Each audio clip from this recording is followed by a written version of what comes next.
نحمده ونصلي على رسوله الكريم اما بعد فاعوذ بالله من الشيطان الرجيم بسم الله الرحمن الرحيم الحمد لله رب العالمين الرحمن الرحيم مالك يوم الدين إياك نعبد وإياك نستعين اهدنا الصراط المستقيم صراط الذين أنعمت عليهم غير المغضوب عليهم ولا الضالين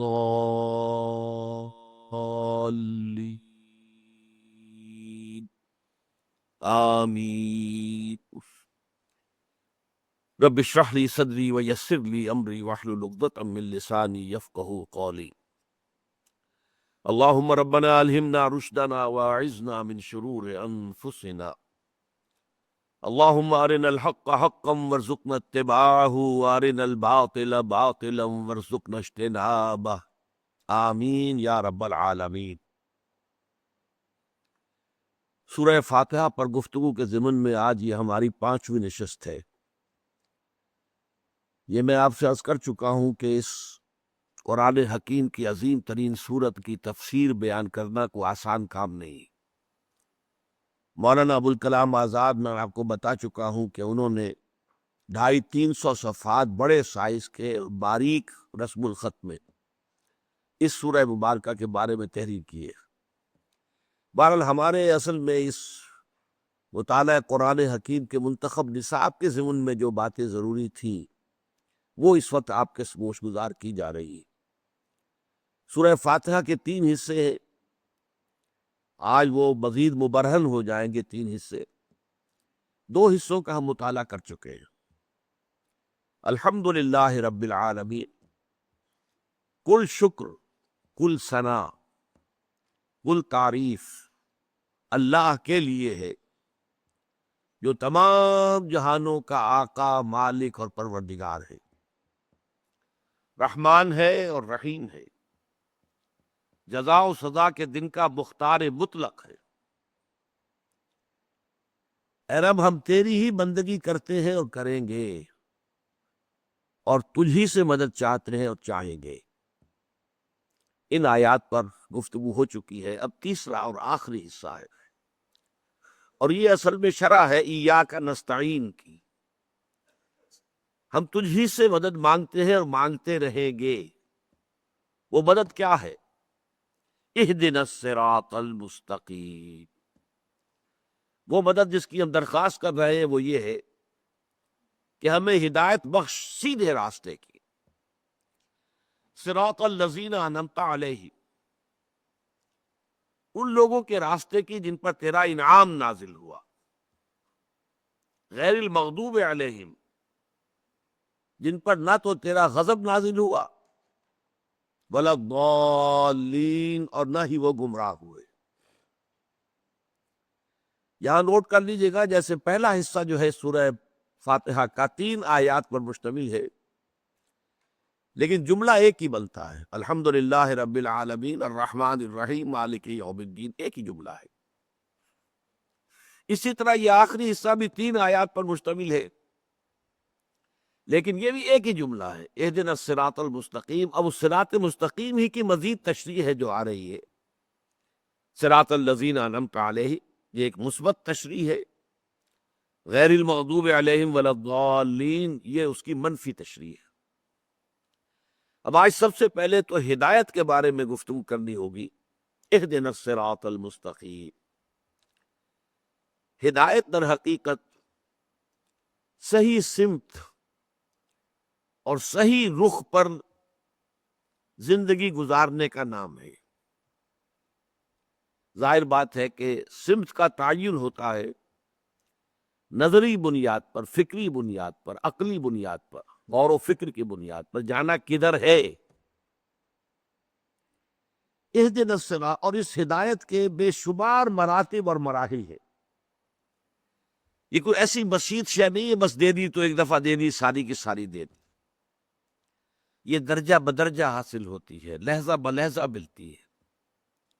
لمحہ بلمحہ ملتی ہے، ہر قدم کے بعد اگلے قدم پر ہدایت کی ضرورت ہے، اس کے بعد اس سے اگلے قدم پر پھر ہدایت کی ضرورت ہے۔ قرآن مجید میں سورہ محمد صلی اللہ علیہ وسلم میں فرمایا والذین اہتدوا زادہم ھدی وآتاہم تقواہم، جو لوگ ہدایت پر آ گئے اللہ نے ان کی ہدایت میں اضافہ کر دیا۔ اس ہدایت میں مسلسل اضافہ ہوتا چلا جاتا، فکری اور نظری اعتبار سے بھی اور عملی اعتبار سے بھی۔ چنانچہ ہدایت یہ بھی ہے جیسے کہ آپ سے کوئی شخص اگر کوئی اجنبی آپ کی آبادی میں آیا ہے، کوئی پتہ پوچھ رہا ہے، ایک تو یہ کہ آپ نے اسے بتا دیا فلاں جگہ پر ہے یہ مقام جو ہے، جو مکان تم تلاش کر رہے ہو یا جو جگہ یا دفتر، اور آپ نے خوب اس کا نقشہ بھی کھینچ دیا، بتا دیا ادھر سے ادھر، ادھر سے ادھر جانا ہے، پھر فلاں گلی میں مڑنا ہے، فلاں سڑک پر جانا ہے۔ یہ بھی ہدایت کا ایک مرحلہ ہے، اس کو بھی ہدایت کہیں گے، یہ بھی ایک رہنمائی ہے۔ ایک رہنمائی یہ ہے کہ آپ اس کے ساتھ چل پڑے اور اسے منزل تک پہنچا دیا، یہ ہے تکمیل ہدایت۔ اسی لیے جب اہل جنت جنت میں داخل ہو گئے تو ان کے زبانوں پر جو ترانہ جاری ہوگا الحمدللہ الذی ہدانا لہذا وما کننا لنہتدی لولا ان ہدانا اللہ، کل شکر کل ثنا اس اللہ کے لیے ہے جس نے ہمیں یہاں تک پہنچا دیا، اس جنت تک پہنچا دیا۔ ہدایت کا وہ تکمیلی مرحلہ ہدانا لہذا، یہاں تک ہمیں پہنچا دیا، وما کننا لنہتدی لولا ان ہدانا اللہ، اور ہم ہرگز نہ ہوتے ہدایت پانے والے اگر اللہ ہی نے ہمیں ہدایت نہ دی ہوتی۔ اب میں ذرا چاہتا ہوں کہ چونکہ ہم یہ بحثیں کچھ کر چکے ہیں اس سے پہلے، پھر ذہن میں تازہ کر لیجئے۔ ہدایت کے ویسے تو کوانٹیٹیٹیولی تو درجات بے شمار ہوں گے، ہر لحظہ ہے مومن کی نئی شان نئی آن۔ وہ تو انسان جو ہے جیسے اللہ تعالیٰ کی شان ہے کل یوم ہوا فی شأن، اسی طریقے سے اس کا ایک عکس پرتو جو ہے بندہ مومن کی زندگی پر بھی ہے، ہر لحظہ ہے مومن کی نئی شان نئی یاد۔ لیکن یہ کہ دو ہم اس کو درجوں میں یا قسموں میں تقسیم کر سکتے ہیں ہدایت کو۔ ایک ہے ہدایت نظری فکری علمی، اس کے بارے میں ہم یہ دیکھ چکے ہیں کہ یہ فطرت انسانی میں ودیعت شدہ ہے۔ اللہ کا علم، اللہ کی محبت، دونوں چیزیں روح انسانی میں موجود ہیں، اور جو روح کے تقاضے انہی کو ہم فطرت سے تعبیر کرتے ہیں۔ فطرت اللہ التی فطر الناس علیہا، یہ فطرت اللہ ہے جس پر کہ اللہ نے انسانوں کو پیدا کیا، تو موجود تو ہے جیسا کہ ہم دیکھ چکے۔ سورہ فاتحہ میں بھی تو آغاز یہاں سے ہو رہا ہے کہ ایک شخص اعتراف کر رہا ہے الحمدللہ رب العالمین، یہاں تک تو پہنچا ہوا ہے، جس کی مثالیں ہم دیکھ چکے ہیں۔ حضرت لقمان کی مثال قرآن مجید میں آئی ہے، اور دوسری بے شمار مثالیں، سلمان فارسی کی مثال ہو، یا آپ کو معلوم ہے کہ حضرت زید بن عمرو بن نفیل، حضرت سعید کے والد، جو بہنوئی تھے حضرت عمر کے، تو یہ ہدایت جو تھی ان کی فطرت کے اندر وہ ابھر کر آ گئی۔ حضرت عثمان، حضرت ابوبکر، انہوں نے کبھی کسی بت کو سجدہ نہیں کیا۔ میں خاص طور پر نام نہیں لے رہا حضور کا صلی اللہ علیہ وسلم، کہ حضور کا معاملہ تو یہ ہے کہ وہ اللہ تعالیٰ کی خصوصی پروٹیکشن میں تھے، لیکن آپ کے اخلاق عالیہ پہلے سے موجود تھے، اور آپ کے توحید کامل آپ کے اندر موجود تھی، آپ نے کبھی بھی کسی بت کو سجدہ نہیں کیا۔ تو فطرت سلیمہ اور عقل سلیم، یہ دو الفاظ ہم نے بار بار استعمال کیے ہیں، ان سے انسان علمی نظری فکری ہدایت تک تو خود بھی پہنچ سکتا ہے، لیکن اس میں وحی کے ذریعے سے جو مزید ہدایت ملتی ہے، ایک تو یہ کہ اس کے اندر یقین کی گہرائی اور مزید ہو جاتی ہے، پختہ ہو جاتی ہے۔ یعنی یہ کہ انسان سوچتا ہے ہاں ایسا ہوگا، ہونا چاہیے، یہ بات تو یوں ہی ٹھیک بیٹھتی ہے، لیکن ایک ہے، ہوگا سے ہے تک ز عشق تاب صبوری ہزار فرسنگست، 1000 میل کا فاصلہ ہے۔ میں نے سادہ سی مثال پہلے بھی دی تھی کہ آپ سے بے شمار لوگ کہتے ہیں کہ چینی میٹھی ہوتی ہے، میٹھی ہوتی ہے، میٹھی ہوتی ہے، میٹھی ہوتی ہے، آپ نے نہیں چکھی آج تک۔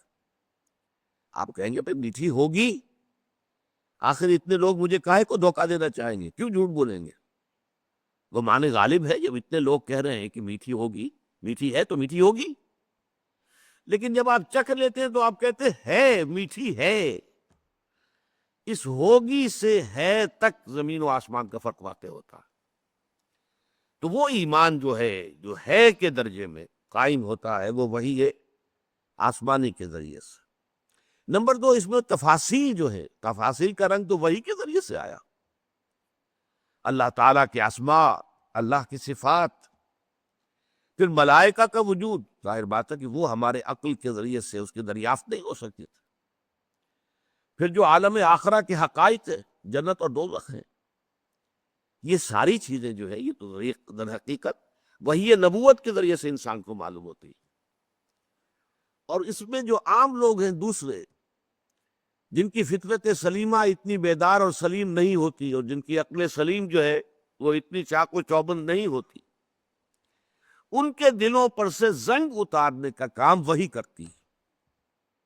جیسا کہ ایک حدیث میں آیا ہے کہ ان ھذہ القلوب لتصدع، حضور نے فرمایا صلی اللہ علیہ وسلم، یہ جو دل ہیں انسانوں کے، ان کے اوپر زنگ لگ جایا کرتا ہے۔ تو پوچھا صحابہ نے، فما جلاؤھا یا رسول اللہ، اے اللہ کے رسول، آپ نے فرمایا کہ دلوں پہ زنگ لگ جاتا ہے، ہماری تلواروں پر زنگ لگتا ہے، ہم سیکل کرتے ہیں، پالش کرتے ہیں، زنگ اتر جاتا ہے، پھر چمکدار تیغ براق بن جاتی ہے۔ تو دلوں کا جو ہے اس کے زنگ کو دور کرنے کی کیا شکل ہے؟ فرمایا کثرت و تلاوت القرآن و کثرت و ذکر الموت، کثرت سے قرآن کا پڑھنا اور کثرت سے موت کو یاد کرنا، اس سے دلوں کا زنگ اترتا ہے۔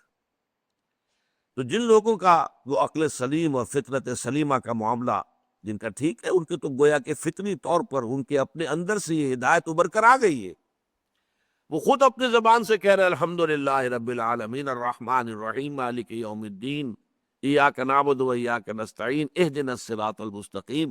ایسے لوگوں کے لیے جو ہدایت درکار ہے وہ ہدایت عملی ہے۔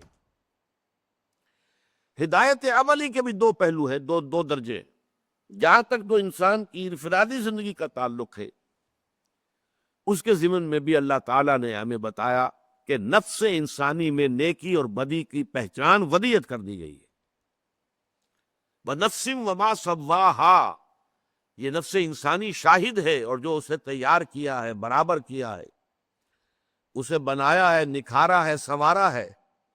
فَأَلْهَمَهَا فُجُورَهَا وَتَقْوَاهَا، اور پھر اس میں فجور اور تقوی کا علم الہامی طور پر ودیت کر دیا۔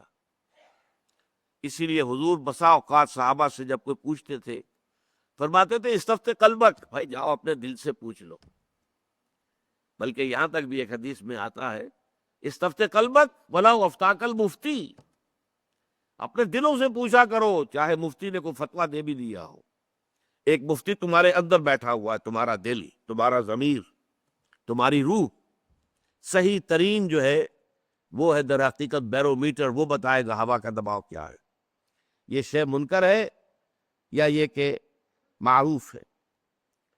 تو اس اعتبار سے، لیکن اس میں بھی انفرادی طور پر، انفرادی عملی ہدایت میں بھی ایک اور مرحلہ آ جاتا ہے۔ بسا اوقات نیکی کا جذبہ بھی، جیسا کہ ہم آیت البر کے ضمن میں پڑھ چکے ہیں، نیکی کا جذبہ بھی ایک جذبہ ہے، اور جذبہ جب منہ زور ہو جائے تو وہ اپنی حد سے تجاوز کر جاتا ہے۔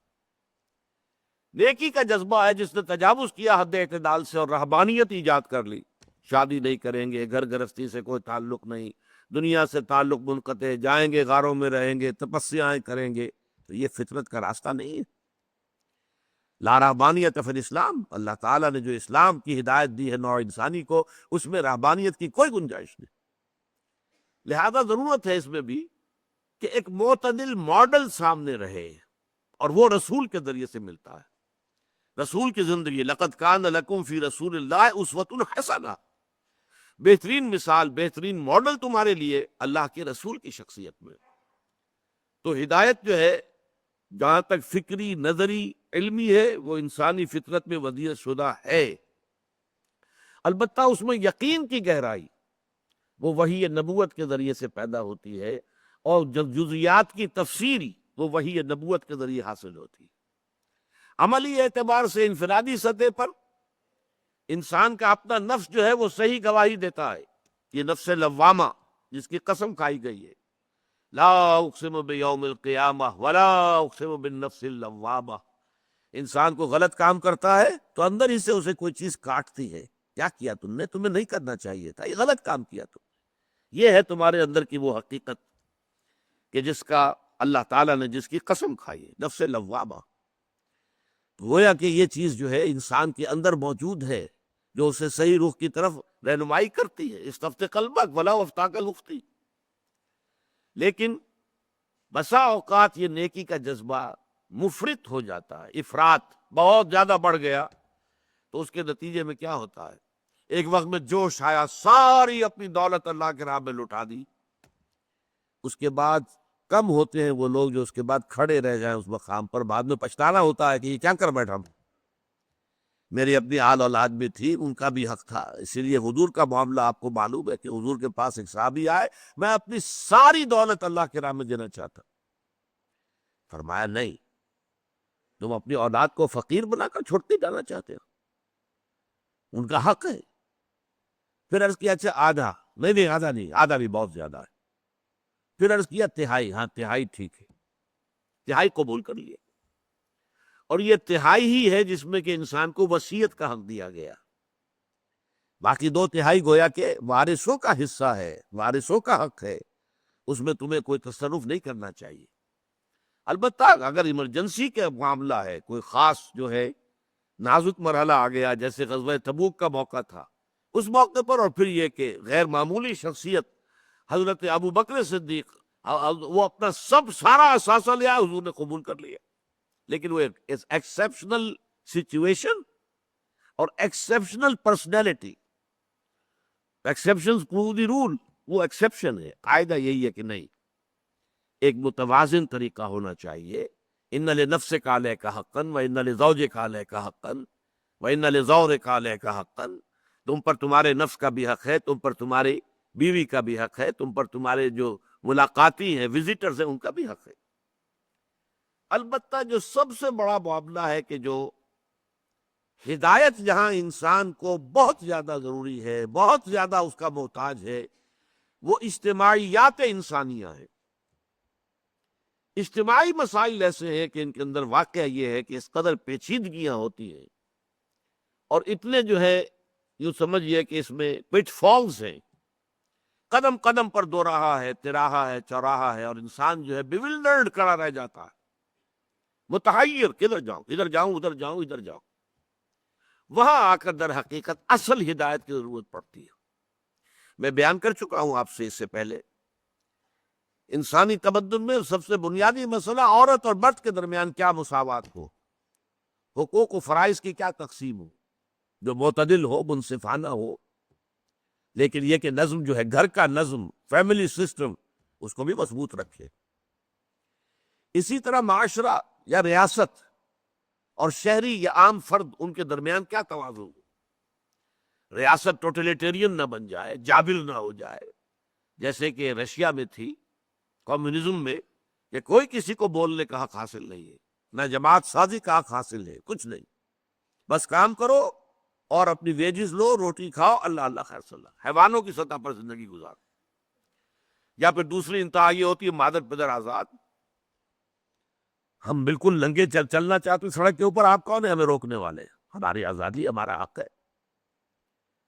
ہم جو ہے ہومو سیکشول سے بڑے فخر سے کہتے ہیں، اب تو یہ چیز کسی درجے میں بھی شرم کی بات ہی نہیں رہی ہے، مغرب کے اندر ہومو سیکشول صاف اعلان کرتے ہیں، پریس تک کے لیے، پادریوں کے لیے، ان کے لیے اجازت ہے، اب ہومو سیکشول جو ہیں وہ پادری ہو سکتے ہیں وہاں پر، یہ سرے سے کوئی عیب ہے ہی نہیں، ہم جنس پرستی، شادیاں ہو رہی، تو یہ یا یہ مادر پدر آزادی ہے، اور یا ٹوٹلیٹیرین نظام ہو جاتا۔ اسی طرح سرمایہ اور مزدور، ظاہر بات ہے کہ مزدور تو اپنی مصلحتیں دیکھتا ہے، سرمایہ دار جو ہے وہ اپنی مصلحت دیکھتا ہے، ان درمیان توازن کیا ہو، کوئی آج تک نہیں بتا سکا کہ ایک کارخانہ ہے، کارخانے میں 10 کروڑ روپیہ لگا ہوا ہے، یہ انویسٹمنٹ ہے، 10,000 آدمی کام کر رہا ہے، اب جو کچھ بھی وہاں کا پروڈیوس ہے، جو پروڈکٹ ہے، جو پیدا ہو رہا ہے، پیداوار ہے، ان دونوں چیزوں کا حصہ ہے، سرمایہ کا بھی حصہ ہے۔ سرمایہ نہ ہوتا، مشینیں نہ آتی، یہ کارخانہ نہ لگتا تو کیسے مزدور کام کرتے؟ اور مزدوروں کا بھی حصہ ہے، وہ مزدور کھڑے ہو کر وہاں کام نہ کریں مشینوں کے اوپر تو مشینیں کیا دے دیں گی آپ کو؟ کچھ بھی نہیں۔ لیکن جو پروفٹ ہے اس میں کتنا حصہ مزدوروں کو جانا چاہیے، کتنا حصہ سرمایہ کو، کون طے کرے گا اس کو؟ سرمایہ دار یہ چاہے گا کہ کم سے کم مزدوروں کے پاس جائے اور زیادہ سے زیادہ میرے پاس آئے، مزدور یہ چاہے گا زیادہ سے زیادہ ہمیں ملے، کارخانے دار کو تو کچھ بھی نہ ملے تب بھی کوئی بات نہیں، اس کے پاس تو پہلے ہی بہت کچھ ہے۔ اسی کے طریقے کوہکن میں بھی وہی ہیلے ہیں پرویزی، جو بادشاہ جو ہے جو ہیلے کرتا ہے وہی مزدور بھی کرتا ہے، مزدور جو ہے ایسا نہیں ہے کہ وہ بالکل فرشتہ ہے۔ اس حوالے سے یہ در حقیقت ہدایت خداوندی کا اصل میدان ہے۔ اور اب یہ بات نوٹ کیجئے، یہ ہدایت ہے جو محمد الرسول اللہ پر تکمیل کو پہنچی ہے، نظام زندگی کی اصلاح، دین الحق، الیوم اکملت لکم دینکم واتممت علیکم نعمتی ورضیت لکم الاسلام دینا۔ آج کے دن میں نے تمہارے لیے دین کو کامل کر دیا، مکمل نظام زندگی، complete politico socio economic system دیا ہے محمد الرسول اللہ صلی اللہ علیہ وسلم نے، بلکہ کہنا چاہیے اللہ نے دیا ہے محمد الرسول اللہ صلی اللہ علیہ وسلم کے ذریعے۔ محمد کی کنٹریبیوشن یہ ہے کہ انہوں نے اپنی محنت سے، جد و جہد سے، مسلسل سعی سے اس کا ایک ماڈل قائم کر کے دنیا کو دکھا دیا۔ ماننے پر مجبور ہے، گھٹنے ٹیک کر ماننے پر مجبور ہے کہ ویسا نظام، اس کے آس پاس کا نظام بھی تاریخ انسانی میں کبھی دنیا میں قائم نہیں ہوا۔ کسی سے پوچھ لیجئے، ایم این رائے سے پوچھ لیجئے، ایچ جی ویلس سے پوچھ لیجئے، ڈاکٹر مائیکل ہارٹ سے پوچھ لیجئے، جس سے چاہے پوچھئے۔ یہ ہے اصل میں کہ جو ہدایت کی تکمیل ہوئی ہے محمد الرسول اللہ صلی اللہ علیہ وسلم۔ دوسری بات یہ نوٹ کیجئے کہ یہاں صراط کا لفظ آیا، اہدنا الصراط المستقیم۔ صراط راستے کو کہتے چلنا، اسی لیے میں نے آپ سے عرض کیا کہ در حقیقت یہاں جو ہدایت جو مانگی جا رہی ہے، جو طلب کی جا رہی ہے، جس کی دعا کی جا رہی ہے، جس کی استدعا کی جا رہی ہے، وہ ہدایت عملی ہے۔ چلتے ہوئے انسان کو آگے دو راہ آ گیا، اب کدھر جاؤں کدھر نہ جاؤں، کون بتائے؟ ذرا سا ٹیڑھ ہو گیا تو اب آپ کو معلوم ہے کہ ذرا سا آپ نے اینگل جو ہے غلط جو لے لیا، اب جتنا آگے بڑھیں گے وہ صراط مستقیم سے دور تک ہوتے چلے جائیں گے، جتنا آگے بڑھیں گے۔ اینگل زاویہ جہاں شروع ہوتا ہے تو وہاں تو گویا کہ ملے ہوئے دونوں نقطے، لیکن پھر جیسے جیسے آگے جائیں گے آپ کو پھیلتا جائے گا فاصلہ۔ یک لحظہ غافل گشتبو صد سالہ راہم دور شد، پھر فاصلہ جو ہے بڑھتا چلا جائے۔ اہدنا الصراط المستقیم، قرآن مجید میں صراط کی 45 مرتبہ یہ لفظ آیا ہے، جس میں سے 32 مرتبہ اس میں اس کی صفت آئی ہے المستقیم، سیدھا سیدھا راستہ۔ لیکن اور بھی اس طریقے صراطاً سویّا، درمیانی راستہ، جیسے خط استوا ہے ہمارا جو گلوب کو بالکل برابر برابر دو حصوں میں تقسیم کر دیتا ہے، ایسے ہی صراطاً سویّا، ایک بالکل درمیان کے درجے کا راستہ۔ یہ دونوں ایکسٹریمز ہیں، افراط اور تفریط، ادھر جائیں گے تو بھی غلط ہے، ادھر جائیں گے تو بھی غلط، سیدھا راستہ تیر کی طرح۔ کہیں سوا صراط بھی کہا گیا ہے۔ پھر ایک اور لفظ قرآن مجید میں آتا ہے سبیل، قصد السبیل، وعلی اللہ قصد السبیل ومنہا جائر، سیدھا درمیانی راستہ تو اللہ تک پہنچا دیتا ہے، باقی ادھر ادھر پگڈنڈیاں بھی ہیں۔ سوا السبیل کا لفظ بھی آیا ہے، درمیانی راستہ۔ السبیل، السبیل الف لام کے ساتھ، دی پاتھ، دی وے۔ پھر سبیل اللہ، اللہ کا راستہ، اور یہ تو قرآن مجید کی بہت بڑی اصطلاح ہے، جاہدوا فی سبیل اللہ، سبیل الرشاد، کامیابی کا راستہ۔ تو اہدنا الصراط المستقیم، اے رب ہمارے، ہمیں ہدایت بخش، ہمیں دکھا، ہمیں سمجھا، ہمیں چلا، اور ہمیں پہنچا دے منزل مقصود تک۔ یہ ہدایت کے اندر یہ ساری چیزیں شامل ہیں۔ اور یہ ہدایت ہمیں ہر لحظہ درکار ہے، ہر آن درکار ہے۔ یہ ایسا نہیں ہے کہ بس ایک وقت میں دے دی گئی اور مکمل ہو گئی۔ اب کس صراط المستقیم کی جو ہے تشریح آ رہی ہے، صراط الذین انعمت علیہم۔ اب یہ بدل ہے اسی کا، یہ علیحدہ جملہ نہیں ہے، میں نے عرض کیا یہ تینوں آیتیں مل کر ایک جملہ بنتی ہے۔ راستہ ان کا جن پر تیرا انعام ہوا۔ اب یہاں تو اس چیز کو مجملاً بیان کیا گیا، سورہ فاتحہ ہے، چھوٹی سی سورت ہے، اس میں تفصیل تو ممکن نہیں ہے، لیکن سورہ نساء میں اس کو کھول دیا گیا۔ منعم علیہم کون ہے؟ انعام، نعمتیں اللہ کی کن پر ہوئی؟ فرمایا وَمَن يُطِعِ اللَّهَ وَالرَّسُولَ فَأُولَٰئِكَ مَعَ الَّذِينَ أَنْعَمَ اللَّهُ عَلَيْهِمْ مِنَ النَّبِيِّينَ وَالصِّدِّيقِينَ وَالشُّهَدَاءِ وَالصَّالِحِينَ۔ یہ چار طبقات ہیں منعم علیہم کے، جن پر اللہ کا انعام ہوا۔ سب سے اونچا طبقہ انبیاء کرام، اللہ تعالیٰ کا بڑا انعام ہوا ہے ان پر، بڑا احسان ہوا ہے، جیسے کہ حضور کے بارے میں فرمایا ان فضلہ کان علیک کبیرا، اے محمد آپ پر تو اللہ کا فضل بہت بڑا ہوا۔ پھر ایک ہے صدیقین، یہ کون ہوتے ہیں؟ وہی سلیم الفطرت سلیم العقل لوگ، جو خود بھی قریب قریب پہنچے ہوئے ہیں، لیکن جب نبی کہتا ایسا ہے جیسے تمہاری فطرت کہہ رہی ہے، جدھر تمہاری عقل اشارے کر رہے، یہی حقیقت ہے، اور وہ فوراً ایمان لاتے، انہیں دیر نہیں لگتی۔ جیسے ابو بکر صدیق، صدیق اکبر ہیں ابو بکر رضی اللہ تعالیٰ عنہ، الصدیقۃ الکبریٰ ہیں حضرت خدیجۃ الکبریٰ رضی اللہ تعالیٰ عنہ۔ یہ وہ ہستیاں ہیں جنہیں ایمان لانے میں، حضور کی تصدیق کرنے میں ایک لحظہ نہیں لگا۔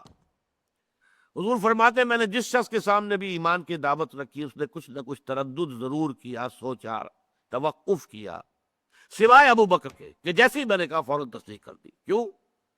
دیکھنا تقریر کی لذت کے جو اس نے کہا، میں نے یہ جانا کہ یہی میرے دل میں تھا، اس لیے کہ وہ صدیقین، وہ سلیم الفطرت اور سلیم العقل لوگ خود وہی پہنچے ہوئے ہوتے ہیں۔ میں تو کہا کرتا ہوں کہ صدیقین اور انبیاء نبوت کے ظہور سے قبل نبی، ابھی نبوت کا ظہور ہونا ہے لیکن ہے نبی، اور صدیقین ان کی مثال ایسی ہے جیسے گلاب کے پھول کا ایک پودا ہے، گلاب کا، اس میں پھول لگے ہوئے، 10 پھول لگے ہوئے، اب کسی کا دستے ہنائی آتا ہے اور ایک پھول توڑ لیتا، بس چن لیا اس نے اس پھول کو۔ صدیقین میں سے اللہ تعالیٰ جس کو چن لے وہ اللہ کا نبی بن گیا، باقی سب اس کے ساتھ جمع ہو گئے پروانوں کی طرح۔ یہ شکل ہے، اس لیے حضرت ابراہیم کو سورہ مریم میں کہا کہ صدیقا نبیّا، انہ کان صدیقا نبیّا، نبوت کے ظہور سے قبل بھی وہ صدیق تھے، ان کی شخصیت خالص تھی، اور وہ سلیم الفطرت تھے، سلیم العقل تھے۔ اس کے بعد دوسرا درجہ شہداء کا ہے۔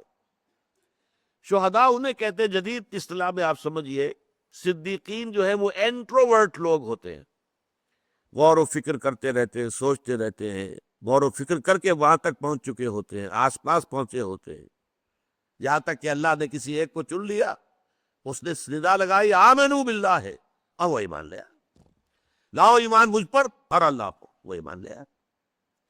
ایک وہ ہوتے ہیں کہ جن کی فطرت کے اوپر کچھ پردے پڑے ہوتے ہیں، کچھ حجابات ہیں، غور و فکر کی طرف توجہ ہی نہیں ہے، کھلنڈرے لوگ ہیں، ادھر جا رہے ہیں ادھر جا رہے ہیں، چلت پھرت ہے، جن کو ایکسٹروورٹس کہا جاتا ہے جدید سائیکالوجی میں۔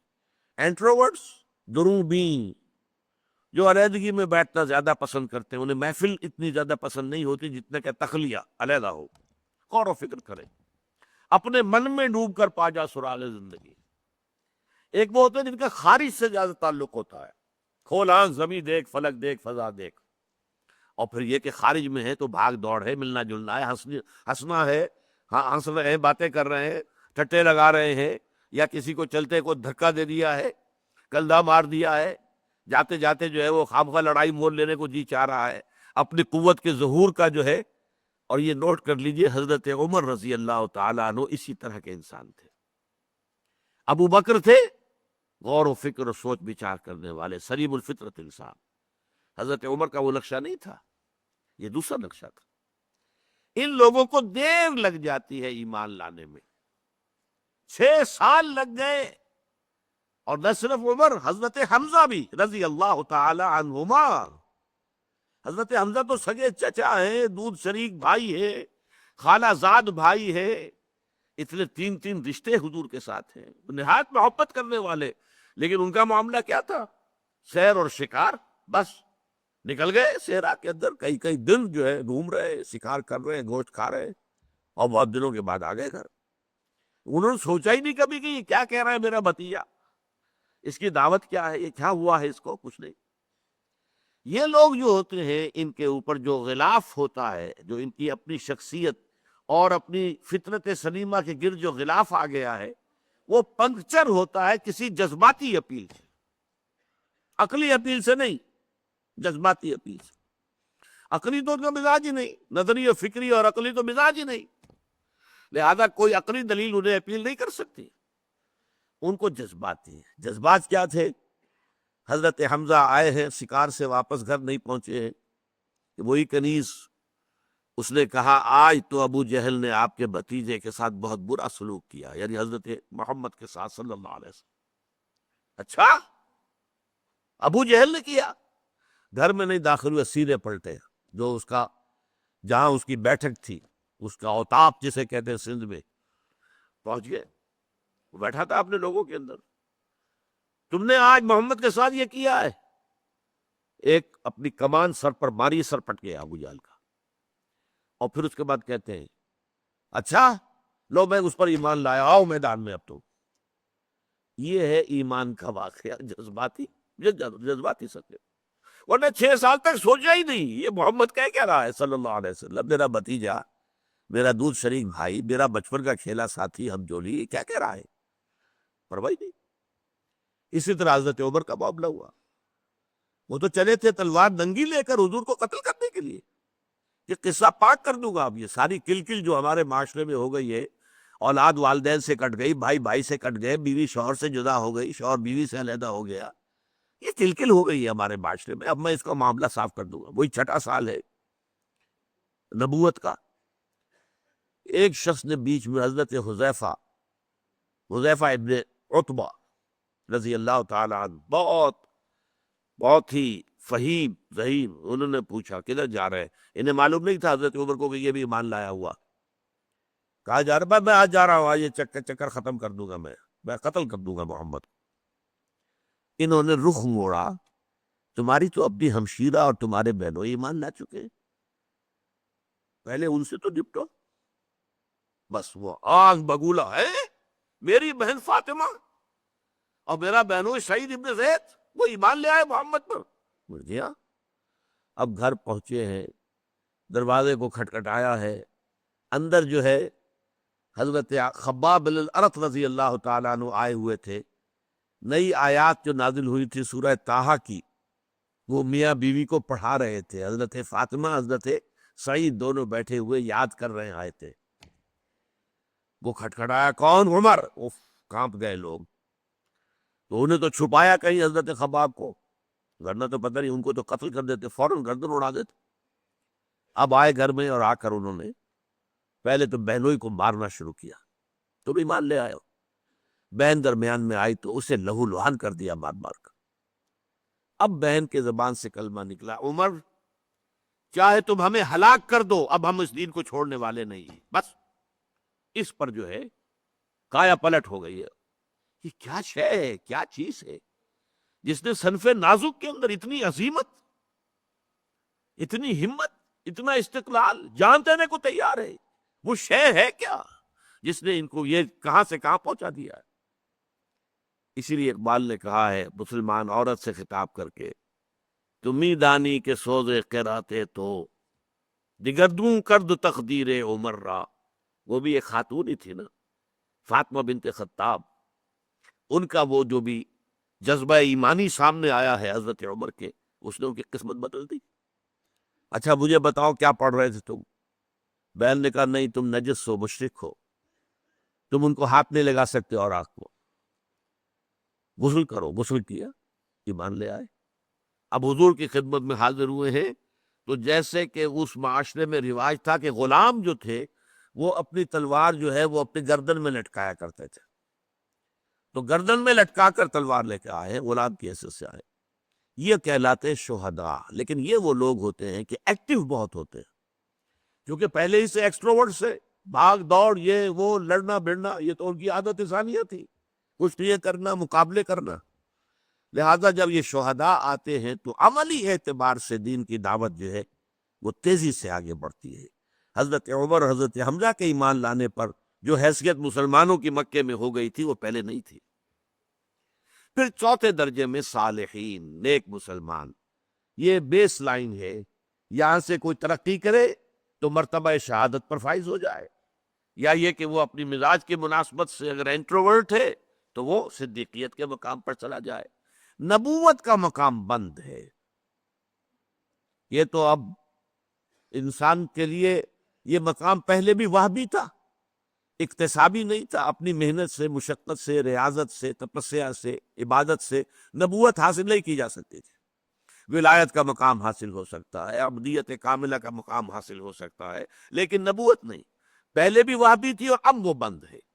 لیکن بقیہ جو ہے یہ دو درمیانی مراحل، عام جو بھی صالحین مومنین ہیں، نیک سرشت لوگ، وہ محنت کریں اٹھ سکتے ہیں، یہ مقامات بلند کھلے ہیں۔ تو یہ ہے آیت صراط الذین انعمت علیہم، راستہ ان کا جن پر تیرا انعام ہوا، اور میں نے اس کی وضاحت کر دی، یہ کون ہے؟ من النبیین والصدیقین والشہداء والصالحین وحسن اولئک رفیقا، جسے بھی آخرت میں میدان حشر میں ان کی معیت حاصل ہو گئی، ان کے ساتھ اٹھنا نصیب ہو گیا، ظاہر بات ہے کہ اس سے بڑا خوش قسمت اور کون ہوگا۔ آخری آیت ہے غیر المغضوب علیہم ولا الضالین، اس میں غیر جو ہے زیر ہے، اس پر غیر المغضوب، اس لیے یہ الذین کا بدل ہے، صراط الذین انعمت علیہم، راستہ ان کا جن پر کہ تیرا انعام ہوا۔ وہ الذین کی مزید وضاحت ہے اسی کے بدل کے طور پر، جن پر نہ تو تیرا غضب نازل ہوا اور نہ وہ گمراہ ہوئے۔ اب یہ جو ہے آیت اگرچہ اس کے ترجمے میں کافی یہ جو ترکیب نحوی ہے اس کی خاصی مشکل ہے۔ پھر یہ کہ ایک قرات جو ہے وہ غیر المغضوب علیہم بھی ہے، جس سے نتیجہ نکلتا ہے کہ صراط سے بدل ہے، یہ نہ راستہ ان لوگوں کا نہیں کہ جن پر تیرا غضب نازل ہوا اور نہ وہ گمراہ ہوئے، ان لوگوں کا، اور یا گمراہ ہوئے ان کا راستہ نہیں۔ لیکن تقریباً اجماع ہے، شاہ عبد القادر رحمت اللہ علیہ کا ترجمہ بھی اسی بنیاد پر ہے جو میں عرض کر رہا ہوں، کہ یہ غیر جو ہے یہ بدل ہے الذین کا، راستہ ان کا جن پر تیرا انعام نازل ہوا، جو نہ مغضوب علیہم ہوئے اور نہ ضالین ہوئے، جن پر نہ تیرا غضب نازل ہوا نہ ہی وہ گمراہ ہوئے۔ بہرحال روایت حفص جو ہے اس میں یہی ہے غیر المغضوب، شاذ روایت جو ہے غیر المغضوب کی بھی ہے لیکن اس کو کوئی قبولیت عام حاصل نہیں ہے۔ اب یہاں نوٹ کیجئے اس سے مراد کیا ہے۔ مغضوب علیہم وہ ہے جنہیں ہدایت ملی ہو اور پھر وہ اپنی شرارت نفس کی وجہ سے اس ہدایت کو اپنے سے جدا کر دیں، ہدایت سے محروم ہو جائیں، ہدایت کا راستہ ترک کر دیں اپنی شرارت نفس کی وجہ سے، ان پر اللہ کا غضب نازل ہوتا، اللہ کا غصہ، اللہ کا غضب۔ اور ضالین وہ ہے جو یا تو ابھی ہدایت کے طالب ہیں، متلاشی ہیں، ہدایت ملی نہیں ہے ابھی، اور یا یہ ہے کہ وہ کسی شرارت نفس کی وجہ سے نہیں، کسی مغالطے کی وجہ سے یا کسی اچھے جذبے میں افراط پیدا ہونے کی وجہ سے گمراہ ہو گئے۔ ان دونوں کو فرق کو سمجھ لیجئے۔ ایک وہ ہے جنہیں ہدایت ملی، اب اس کی سب سے بڑی مثال یہی وجہ ہے کہ ہمارے ہاں تمام تفاسیر میں آپ کو ملے گا کہ مغضوب علیہم سے مراد یہود، ضالین سے مراد نصارہ، عیسائی۔ مغضوب علیہم یہود، جن کے پاس کتاب تھی، تورات تھی، ہدایت ملی، اللہ تعالیٰ نے انہیں چنا، بہت اونچا مقام دیا. یا بنی اسرائیل اذکروا نعمتی التی انعمت علیکم وانی فضلتکم علی العالمین. سورہ بقرہ میں 2 مرتبہ یہ آیت آئی ہے. 6 رکوع کی پہلی آیت بھی یہی ہے اور 15ویں رکوع کی پہلی آیت بھی بین ہی یہی ہے.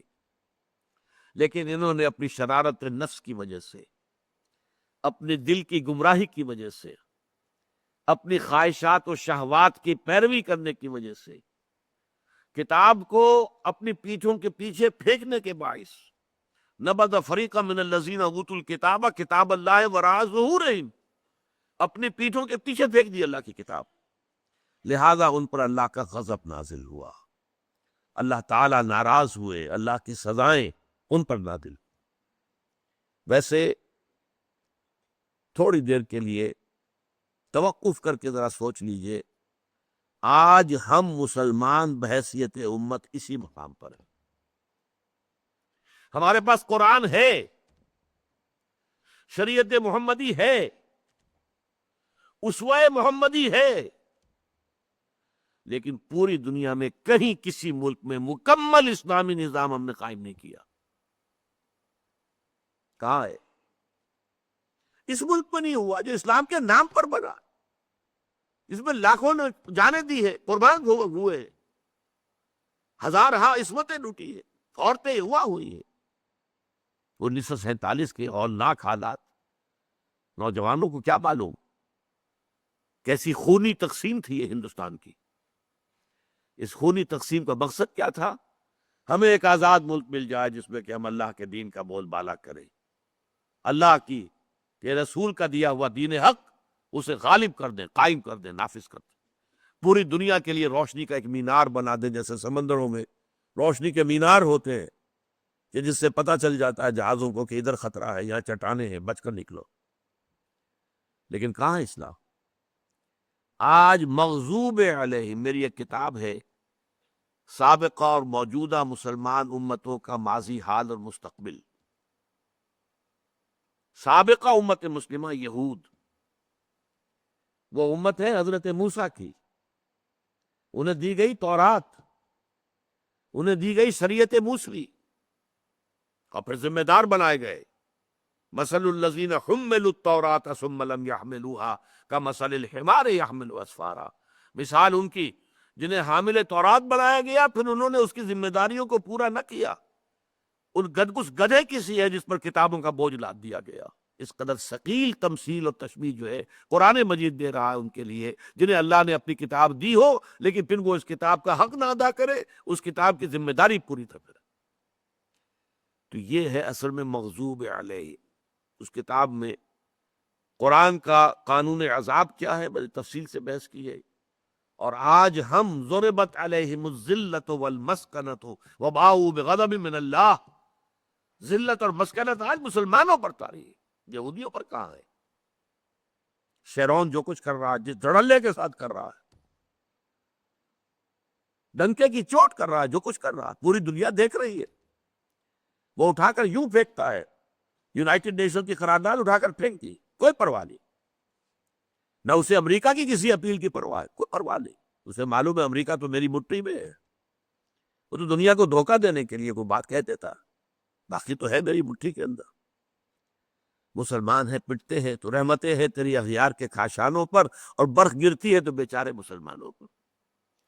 تو مغضوب علیہم کی مثال قدیم میں یہود، اور آج بدقسمتی سے ہم مسلمان اس کی مثال ہیں. وَلَضَالِّينَ کے بارے میں انشاءاللہ اگلی نشست میں عرض ہوگا. اقول قولی ھذا واستغفر اللہ لی ولکم ولسائر المسلمین والمسلمات.